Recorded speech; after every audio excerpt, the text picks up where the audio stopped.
আসসালামু আলাইকুম। ভর্তা খেতে পছন্দ করে না এমন লোক খুব কমই আছে। ভিউয়ার্স, আজকে আমি আপনাদেরকে বানিয়ে দেখাবো তিল ভর্তা। এই ভর্তাটা দেখতে যেমন লোভনীয়, খেতেও কিন্তু ভীষণ মজাদার। গরম গরম ভাতের সাথে বেশ জমে যাবে। চলুন তাহলে ঝটপট চলে যাই মূল রেসিপিতে। তিল ভর্তা বানানোর জন্য প্রথমে চুলায় একটি প্যান বসে এখানে আমি তিলগুলোকে ভেজে নিচ্ছি। তিলের মধ্যে যেই খোসাগুলো ছিল সেগুলো কিন্তু আমি পরিষ্কার করে নিয়েছি। এরপর চুলার আঁচটাকে একদম কমিয়ে রেখে এই তিলগুলোকে আমি ভেজে নিচ্ছি। খেয়াল রাখতে হবে ভাজার সময় তিলগুলো যেন পুড়ে না যায়, এতে করে ভর্তা খেতে কিন্তু তেতো লাগবে।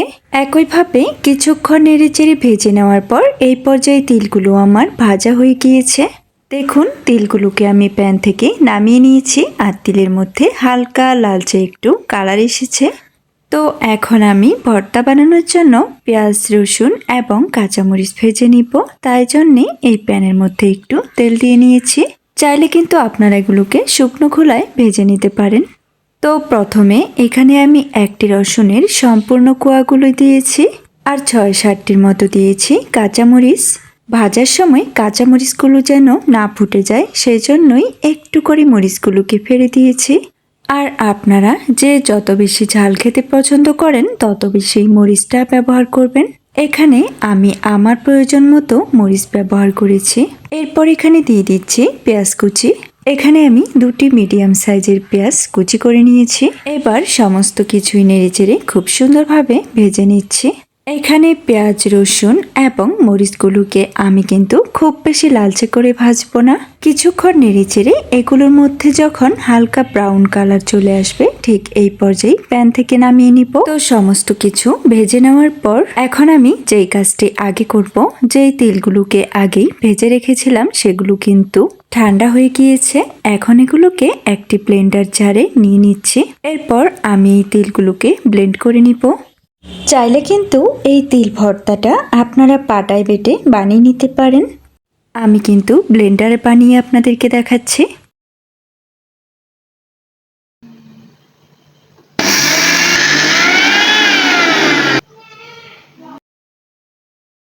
তো এখানে দেখুন তিলগুলো গুঁড়ো করা হয়ে গিয়েছে।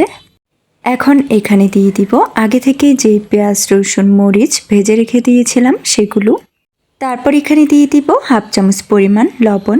এরপর আবারও আমি এগুলোকে ব্লেন্ড করে নিয়েছি। এই পর্যায়ে দেখুন ভর্তাটা কিন্তু আমার সম্পূর্ণ হয়ে গিয়েছে।